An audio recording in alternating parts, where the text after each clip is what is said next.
talk a little bit about the importance of the body, the Yes. physical form, in its ability to help connect or help disconnect us from the divine? Yes. Because it is something that people don't talk about very often, that the body is just this thing, it's a meat suit, but it is not. We are the radio, if you will, tuning in. Yes. And there's blocks all the time, and the power is not connected sometimes, and all this kind of stuff. Can you talk about what the importance is of our body and what we're doing to it, what we're feeding it, how we're working with it, and how it works in general to connect to higher power? Happy to. So there are 4 bodies. You have your physical body, which most are aware of. You have your mental body. You have your emotional body. And then you have your spirit body, your soul body, your light body. The physical body is the one that is most dense, and the one that you can't see your mind body, you can't see your emotional body. You have access to your physical body. But we will tell you what goes through your mind affects your physical body. And what goes through your mind, you think about, we said the 5 things. Now, words are the spark of creation. And that's in your head. That's not in your emotional body. It's not in your physical body. It's in the mind. Words, thoughts, perspectives. 3 out of the 5 things that are happening within your consciousness are in the mind, right? And the mind, when it gets ignited with something, you think a thought that doesn't sound good, feel good, boom. Now your emotional body gets either triggered or it gets happy, or whatever the thought was.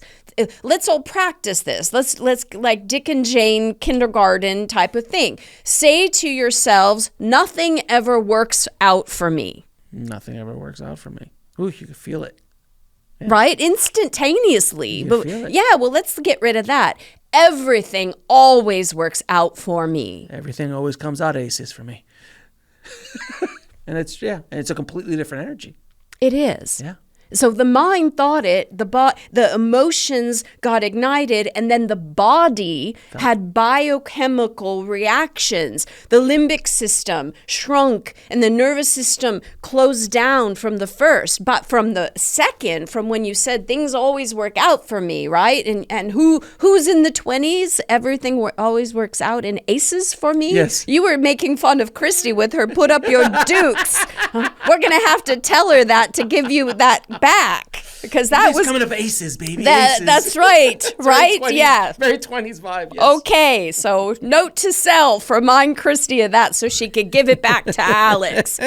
Yes. So, but you see, it's like the physical body, and the same is true. Let's look at it, the emotional body. If someone is in despair, if someone is in frustration, if someone is feeling fear, and the emotions have gone as far as they can in the containment of that emotion, is what happens if you have a bathtub and you stop the flow of the water going out, but you keep the water, it's going to overflow. Mm-hmm. Yes? So in the emotional body, if it doesn't have an outlet or a release place like the bathtub, it's going to go into the body. It's going to go into energy, into the shoulder, into the digestion, into the head, that head pressure where you get migraines, right? Or you get that those headaches. It has to. The physical body is the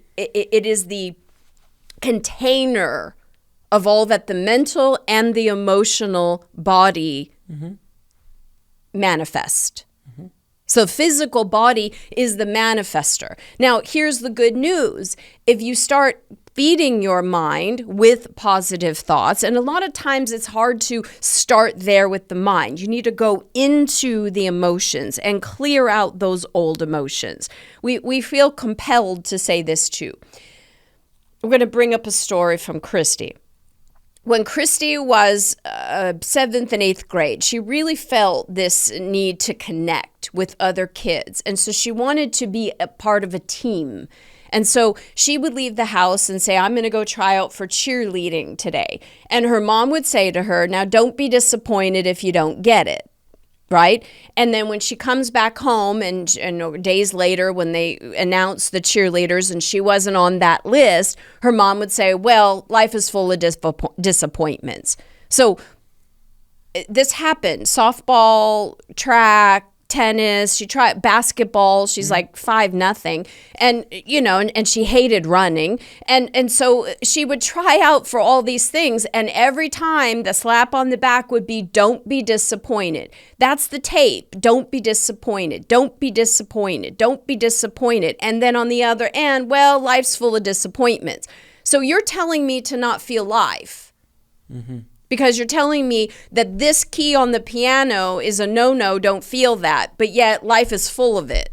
Mm-hmm. So it's a block, it's a shutdown. So what you're going along and all of a sudden you feel disappointment. And instead of processing it, crying, letting yourself feel the pain of it, feel the actual energy of that emotion, it'll go away within 90 seconds. Sometimes it takes a couple more rounds, depending on how attached someone was to a certain thing.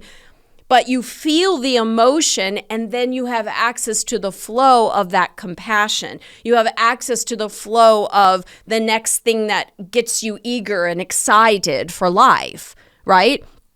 That energy gets blocked.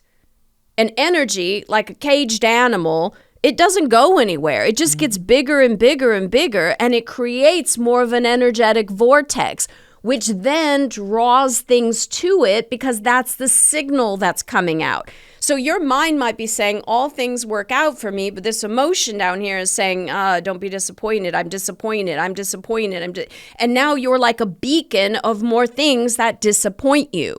We've seen this over and over. You release the imprint of disappointment in this case, and now you flow a different energy inside of your container, and the frequency then doesn't vibrate, and you're not that beacon, that calling out to more things, people, situations that will then disappoint you. Now you replace it with, surprise and delights, joy, fun, pleasure, and now you draw to you that. Beautifully said. Now, can we do a little bit of a healing before we bring in the Miss Mary Magdalene? Yes. Oh, she's honored. Well, one thing else we wanted to say about the body, because the actions, right? The actions. So what you eat, what supplements you take, whether you're moving your body, right? This is basic stuff, but everybody says it because there's a reason. Getting proper sleep, right?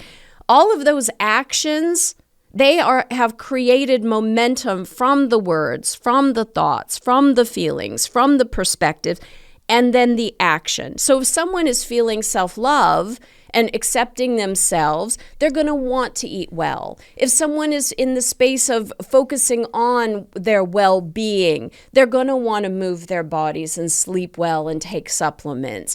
It's a momentum that gets created. And the last thing, whether it's a behavior or reaction, an action of any kind, that's what the body then does. So thank you for that. You're welcome. We're always so delighted with water. It's such a beautiful, and we recommend that, Dr. Emoto years ago, Hidden Messages of Water. Sure, of course. Blessing your water before you drink it. And understand, blessing your body. The first thing in the morning when you wake up, I got another day. Even if your body doesn't feel good, or you have aches and pains, or you have disease, as you are the God of your body, you are the commander to all of the cells. All those cells have little ears that are like, what is she saying to me today? When you are blessing your body, and you're thanking your body. That hug thing is give yourself a hug and feel the love that you have for your body, for all those cells. Your cells will release all the gunk and all of the stuff that blocks the flow and brings you back into the flow of your natural well-being, which is your God-given gift. It is the standard through which you were created. To watch the full video, click on the link below. And don't forget to subscribe.